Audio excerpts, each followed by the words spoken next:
Hi everyone. So I'm back. Two videos in one day. Woo, I'm doing good, right? I barely can make one video in a month. So two videos in a day. I am feeling super amped. I just got some really crazy news right before this video, but I'm still gonna film it because I was already in motion and got my thoughts lined up. And I'm like, all right, I'm gonna film this because it's a video I've been wanting to do for years. My last video, I actually did my experiences with online education.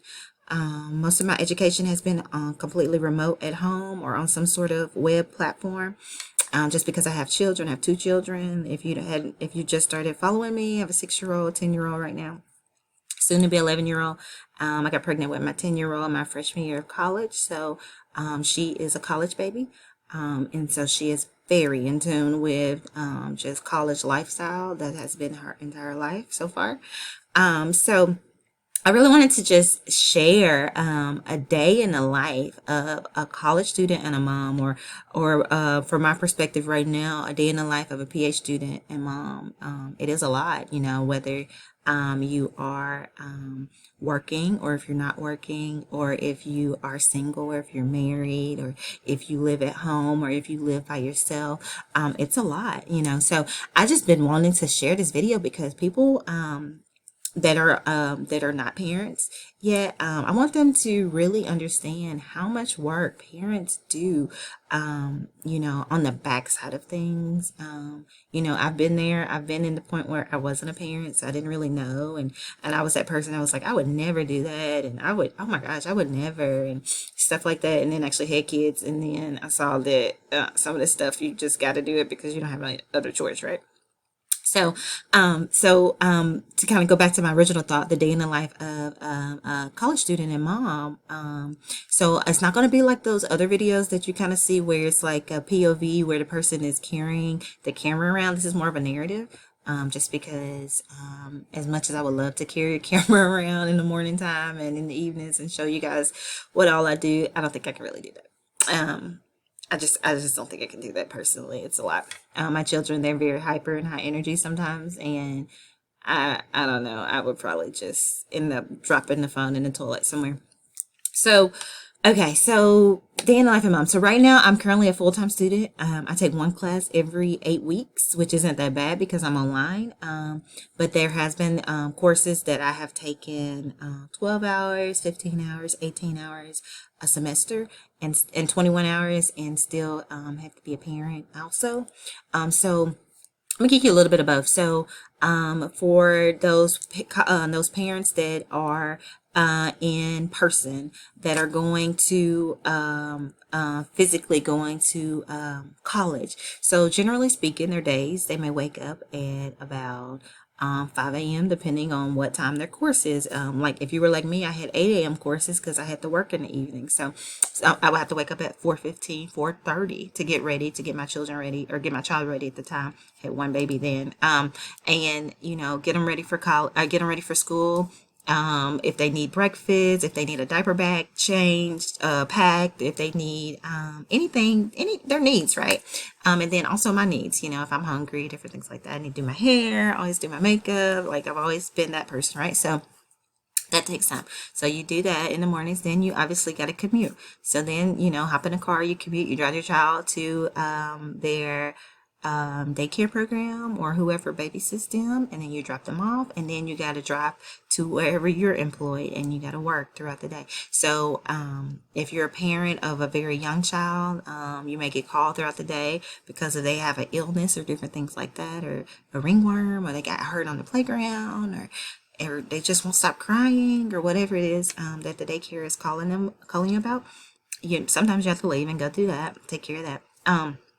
Now, if you do work during the daytime and your classes aren't at 8 a.m. like I previously stated, then you would go to work for those hours and then leave and then go to class and everything like that.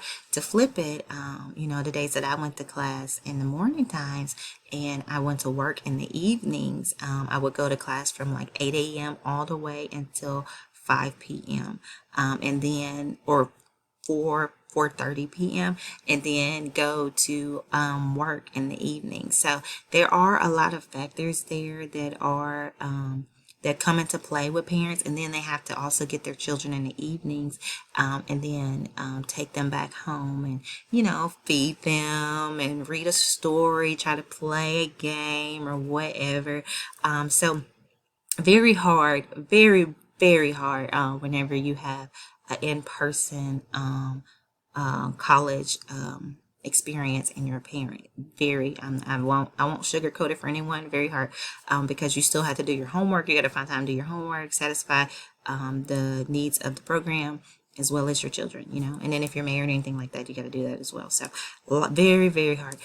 So then the other side is if you are a parent and you take classes 100% online.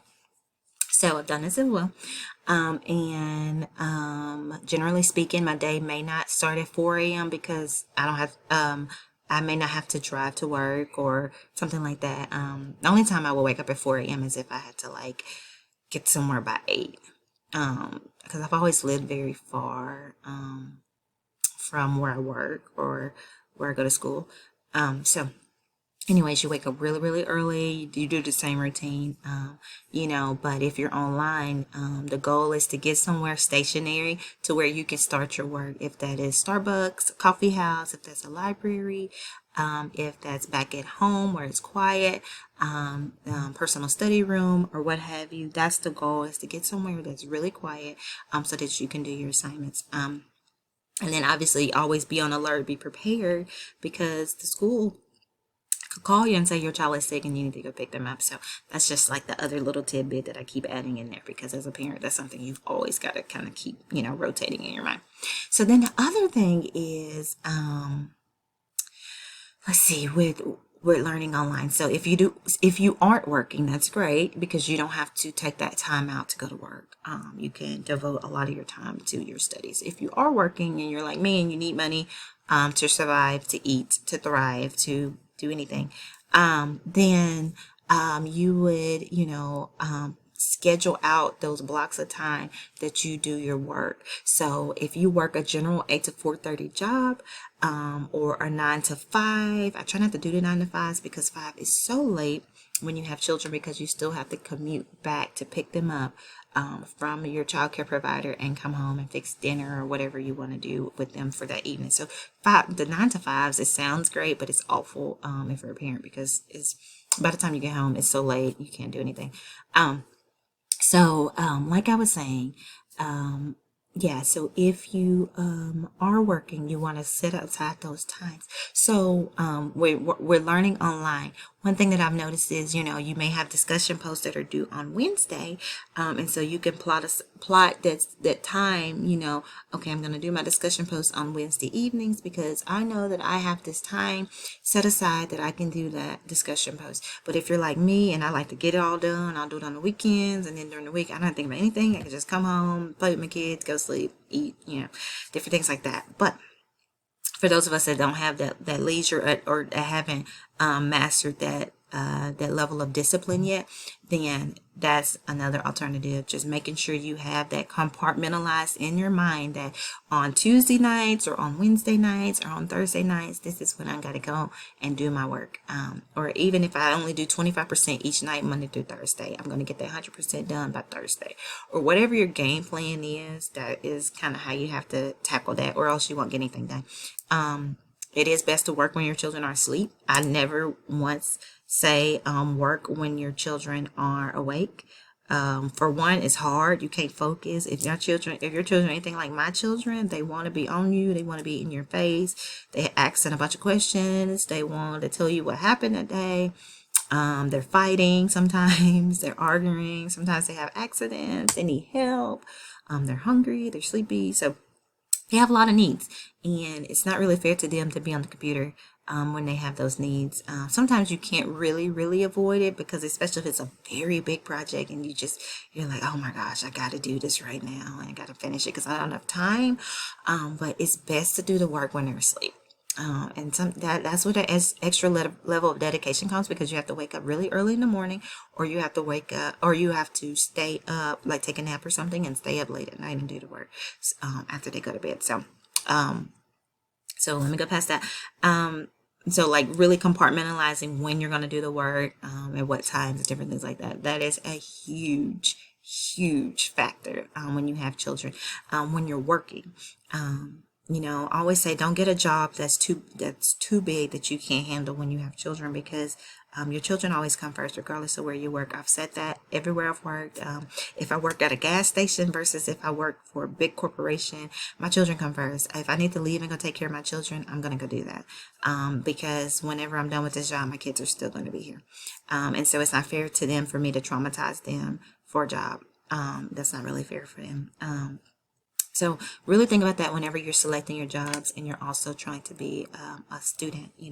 I have a lot more experience being an online student, just because, like I said, a lot of my education has been online. But an awesome thing is there has been an increase in opportunity with working online. There's been a lot more platforms that have been made readily available for people to find jobs online, which is great.